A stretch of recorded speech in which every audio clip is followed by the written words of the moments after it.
مگر آقا کی بات غلط، بولو آقا کی بات غلط۔ ایک موقع پر نبی فرماتے ہیں کچھ چیزیں ایسی ہیں جن کو خالی دیکھنا عبادت ہے۔ کیا کرنا ہے؟ نہ کچھ پڑھ رہے ہیں نہ دعا کر، خالی ان پہ نظر مار لو، نبی فرماتے ہیں آپ کی عبادت۔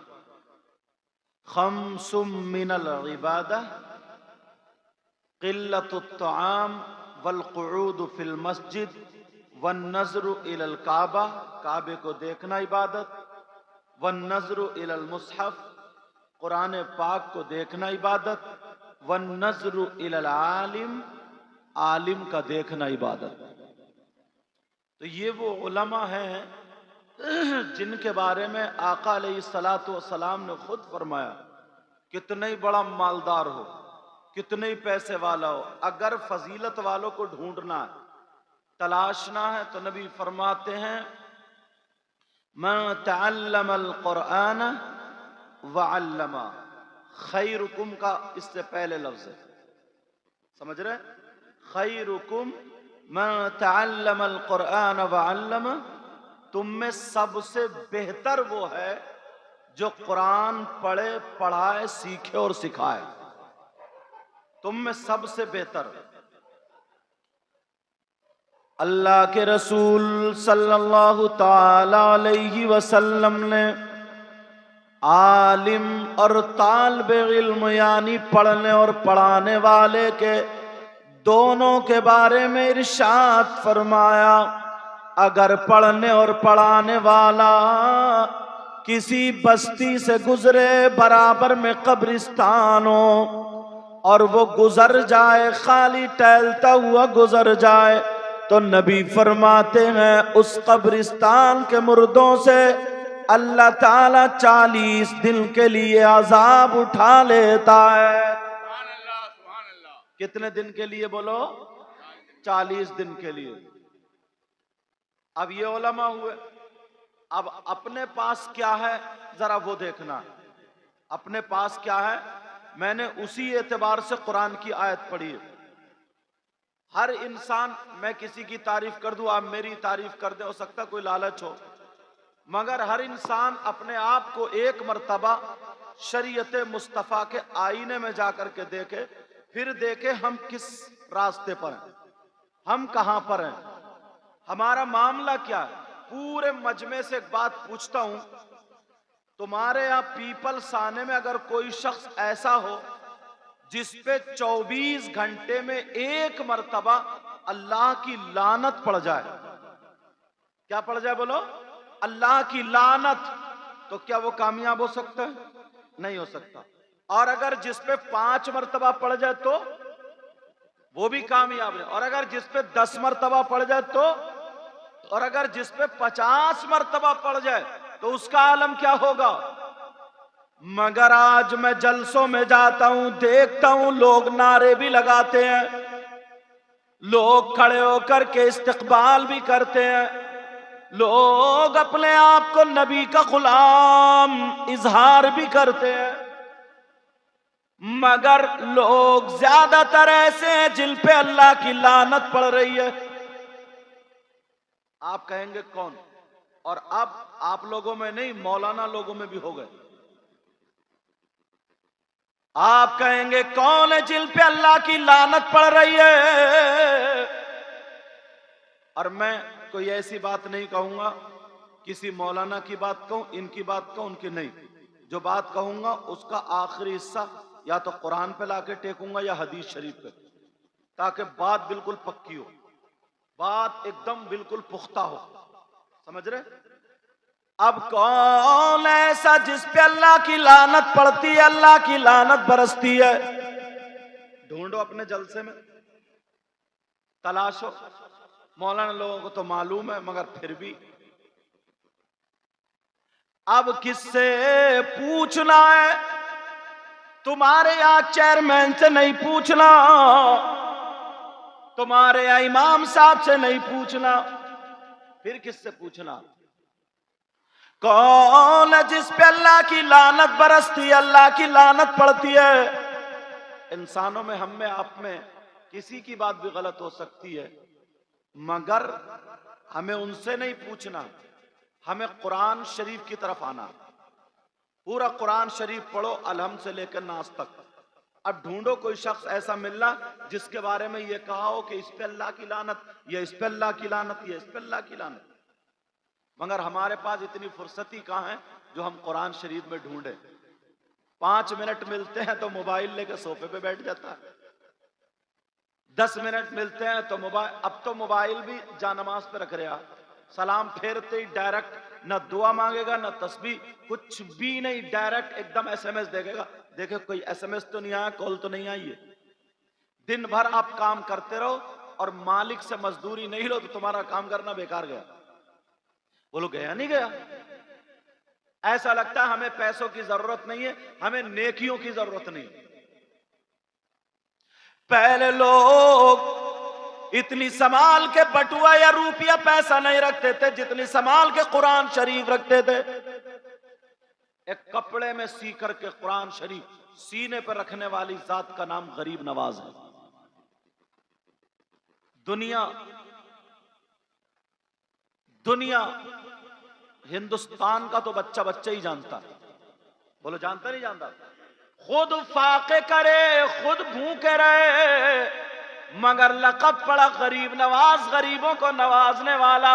جا کر کے دیکھو، لنگڑے بھی انہی کے در پہ کھا رہے، جن کے ہاتھ نہیں ہے وہ بھی انہی کے در پہ کھا رہے۔ جا کر کے دیکھو، جن کی آنکھیں نہیں ہے وہ بھی انہی کے در پہ کھا رہے۔ تمہارے یہاں 10 آدمی 1 مہینہ کھا لے تو تم ہاتھ جوڑ کے کہہ دو گے نکل جا بھیا، ایسی للہیت سے ہم بچے۔ اچھے اچھے کو دیکھ لیا، اور آج سے نہیں، 900 1000 سال سے۔ یہ کون ہے؟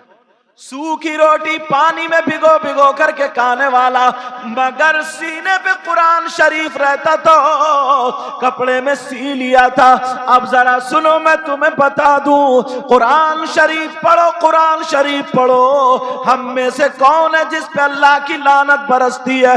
اور یہ بھی سن لو، پوری دنیا غلط ہو سکتی ہے مگر اللہ کا کلام غلط نہیں ہو سکتا۔ اب میں قرآن شریف کی آیت پڑھ رہا ہوں، بسم اللہ الرحمن الرحیم، لعنت اللہ علی الکاذبین۔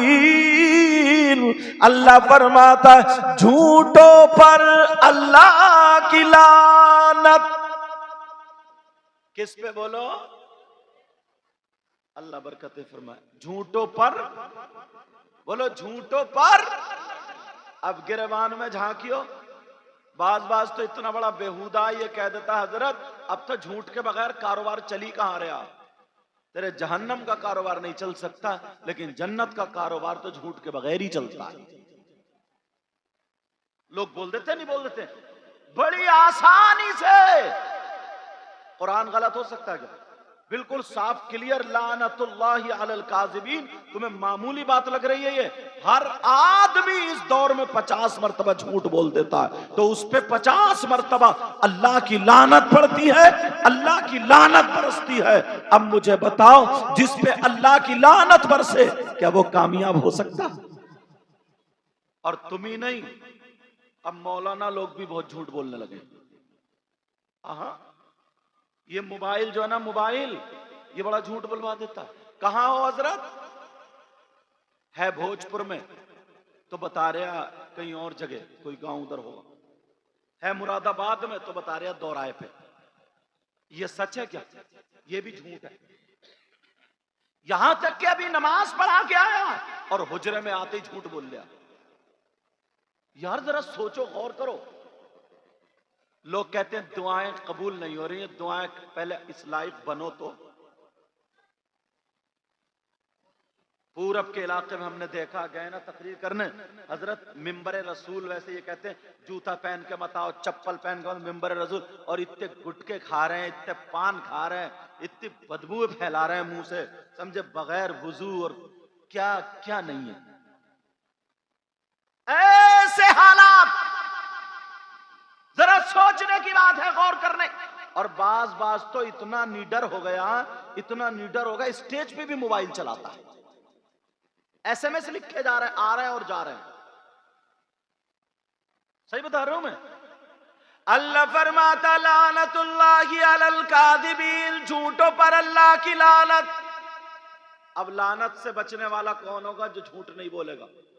اب مجھے پتہ نہیں تمہارا کیا حال ہے, آپ کو پتہ نہیں میرا کیا حال ہے, اس سے بہتر یہ ہے کہ زبان پہ کنٹرول کر لینا.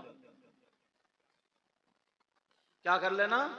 پہلے لوگ بزرگ ہیں, ان سے پوچھو, یہ بزرگ ہیں, منہ کا زبان کا روزہ رکھتے تھے. آپ کہو گے منہ کا روزہ کا مطلب کیا ہے؟ منہ کے روزے کا مطلب اگر علم تصوف پڑھیں تو پتا چلے گا. روزے کا مطلب یہ ہے کہ اللہ اور رسول اور صالحین کے ذکر کے علاوہ ایک بات بھی کوئی الگ کر لی تو ان کا روزہ ٹوٹ گیا. یہ جس خاندان سے تعلق رکھتے ہیں بغدادی سلسلے, ان کے خاندان میں ایسے بزرگ گزرے ہیں. ان کا مطلب یہ ہوتا تھا کہ خود تو جب چلتے تھے نا, ان کے بزرگ جب چلتے تھے تو اپنے چہرے پر کپڑا ڈال لیا کرتے تھے. سید صاحب کے بزرگوں میں چہرے پر کپڑا ڈال لیا کرتے, پتہ نہیں کہاں ایکسیڈنٹ ہو جائے. اب تو اتنی بے حیائی ہے, آپ اپنے آپ کو بچاتے جاؤ, بتا جاؤ, مگر سامنے کوئی ایسے کپڑے پہنے ہوئی آ جائے گی یا وہ ہو جائے گا, آپ کی نظر پڑ جائے گی. اور اب تو اللہ معاف فرمائے ات کچرے مولانا ہو گئے, ایک دو الٹی سیدھی کتاب پڑھ لی, چھتوں پہ کو جھانک رہے ہیں, موبائل پہ اتنے لگے پڑے اور بدنام کر دیا اس قوم کو. اللہ فرماتا لعنت اللہ علی الکاذبین, جھوٹوں پر اللہ کی لعنت. بولے گا کوئی آج کے بعد جھوٹ؟ نبی نے اسی لیے کہا تھا دو چیزوں کی ضمانت تم لے لو اور جنت کی ضمانت میں لے لوں گا. دو چیزیں, ایک زبان اور ایک شرمگاہ. زبان اور شرمگاہ. مجھے معلوم ہے ان بچوں کو اب اچھا نہیں لگے گا, انہیں تو وہی اچھا لگے گا جو کودیں گے, یہ ناچیں گے, انہیں تو وہی اچھا لگے گا. کب تک ناچتے رہو گے؟ پہلے ڈیجوں پہ ناچتے تھے, اب جلسوں میں آ کے ناچنے لگے. سمجھ رہے؟ لیکن میری طرف ذرا توجہ دو, قرآن شریف ایک ایک لفظ. سارے لوگ اپنی اپنی ان چیزوں پر توجہ رکھ کے غور کریں, تھوڑا سا اور آگے چلے.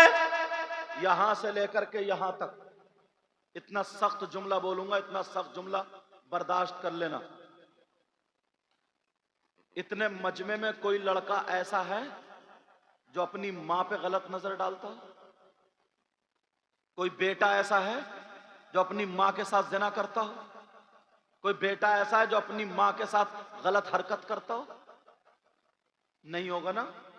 بولو نہیں ہوگا نا؟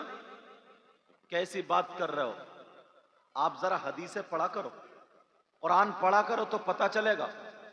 میں جو حدیثیں پڑھتا ہوں یا قرآن پڑھتا ہوں پھر اسی پہ اتارنے کی کوشش کرتا ہوں. ہم لوگوں میں بھی, آپ لوگوں میں بھی 30% لوگ ہیں اور 5% تو پکے ہیں. آپ کہیں گے کون ہے ایسا؟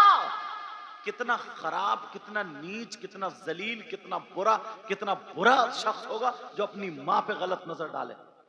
اگر تمہیں کوئی ایسا مل جائے تم اسے دسترخوان پہ کھلاؤ گے؟ ہاں یا نہ بولو. دسترخوان پہ کھلاؤ گے؟ اسے رشتہ داری کرو گے؟ گلے میں ہاتھ ڈال کے گھومو گے؟ اور اگر تم میں سے کوئی ہے تو توبہ کرو گے؟ بولو, تم میں سے کوئی ہو تو توبہ کرو گے؟ ہاں یا نہ بولو انشاءاللہ. اب ذرا سنو کون. میں نے پہلے کہہ دیا ہر بات یا تو حدیث پہ لاؤں گا یا قرآن پہ لاؤں گا. میں ادھر ادھر کی بات ہی نہیں کرتا, وہاں لے جا کے رکھوں گا جہاں سے پیچھے نہیں پلٹو گے. اگر میں بریلی مولانا کی بات کر دوں تو کوئی کہے گا میں ان کی نہیں مانتا, ان کی بات کر دوں تو کہے گا میں ان کی نہیں مانتا, اس پیر کی بات کر دوں وہ کہتا میں ان کی نہیں مانتا. آج کل پیروں میں اتنا جھگڑا ہے کہ پڑوسیوں میں اتنا جھگڑا نہیں ہے. پیر ہوئے کس لیے تھے؟ ایک درخت ہے جیسے ایک درخت, ایک تالاب ہے ایک تالاب سے بہت ساری نہریں نکلی. ایک نہر ادھر کو نکل گئی سمندر سے, ایک نہر ادھر کو نکلی, تو اس سے جتنے کھیت سیراب ہوتے رہے لیکن اسی سمندر سے جڑیں گے.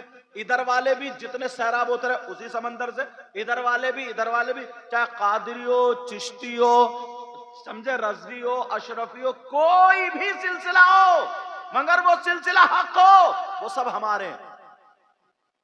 وہ سب مولا کائنات حضرت علی کے سمندر سے جا کے لگتے ہیں، مگر ادھر والا پیر ادھر والوں کی برائی کر رہا ہے، ادھر والا ادھر کی برائی کر رہا ہے، ادھر والا ادھر کی، اور یہ عوام مزے لے لے کے چٹخارے لے لے کے سن رہی ہے اور وہ جھوٹی کرامتیں بیان کر رہا۔ لیکن چلو میں جو بتاؤں گا یا تو قرآن یا حدیث کی بات، مگر سن لینا، توجہ سے سن لینا۔ اب کون ہے وہ جو اپنی ماں کے ساتھ غلط حرکت کرنے جیسا، اپنی ماں کے ساتھ غلط کام کرنے جیسا، غلط نظر ڈالنے جیسا اگر تمہیں مل جائے تو تم اس سے دوستی ہرگز نہیں کرو گے، اور اگر تم ہی ہو تو توبہ کرو گے۔ بولو انشاءاللہ۔ دو حدیثیں، کتنی حدیثیں؟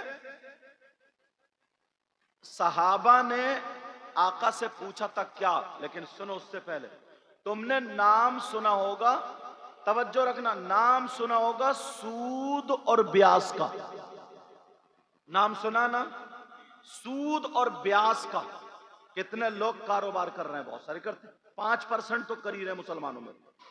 تم نے نام سنا ہوگا کس کا؟ بولو، سود اور بیاس کا۔ نبی نے سود اور بیاس کے تعلق سے بتایا صحابہ کے درمیان ایک حدیث کہ سود اور بیاس کا جو گناہ ہے اس گناہ کے 70 حصے ہیں، اتنا بڑا اتنا بڑا اتنا بڑا، ایسے 70 حصے، اور دوسری حدیث میں 73 حصوں کا ذکر آتا ہے۔ کتنوں کا؟ بولو 73۔ دونوں حدیثیں ہو گئی، 70 والی بیان کر رہا ہوں۔ نبی فرماتے سود اور بیاس کا جو گناہ ہے اس کے 70 حصے ہیں، مطلب اس کونے سے لے کر کے اس کونے تک سارے حصے رکھ دو، جیسے یہ پھول رکھے ہوئے ہیں، سب سے بڑا حصہ ادھر، اس کی برابر میں چھوٹا، اس کی برابر میں اس سے چھوٹا، اس کی برابر میں اس سے چھوٹا، اس کی برابر میں اس سے چھوٹا، سب سے چھوٹا والا ادھر کونے پہ۔ اب نبی فرماتے ہیں ان 70 حصوں میں سب سے چھوٹا والا حصہ جو ہے اس کا گناہ، اس کا پاپ ایسا ہے جیسے سگے بیٹے کا ماں کے ساتھ زنا کرنا۔ ہے کوئی مائی کا لال جو نبی کی بات کو جھٹلا دے اور کوئی حدیث غلط ثابت کر دے تو منہ مانگا انعام۔ میں بھی پہلے مدرسے میں رہا ہوں، بعد میں یہاں آیا ہوں، سمجھ رہے میری بات؟ بات ایک ایک کلیئر کر کے جاؤں گا۔ اب مجھے پتہ نہیں، معاف کرنا، کون یہ کام کرتا کون نہیں کرتا، سمجھے نہ؟ میری کمیٹی والوں سے بھی ملاقات ہی نہیں، میں تھکا ہوا اتنا تھا آ کر کے، اور بس میں سو گیا، اور سو کر کے وضو بنا کے صافہ باندھ کے ادھر آ گیا، سمجھ میں آ رہی؟ چائے پی کے۔ نبی فرماتے ہیں ان 70 حصوں میں سب سے چھوٹے والے حصے کا گناہ اتنا ہے جیسے سگے بیٹے کا ماں کے ساتھ غلط حرکت کرنا۔ جب چھوٹے حصے کا گناہ اتنا ہے تو اور 69 حصے بڑے بڑے بڑے بڑے بچے، ان کا گناہ کتنا ہوگا؟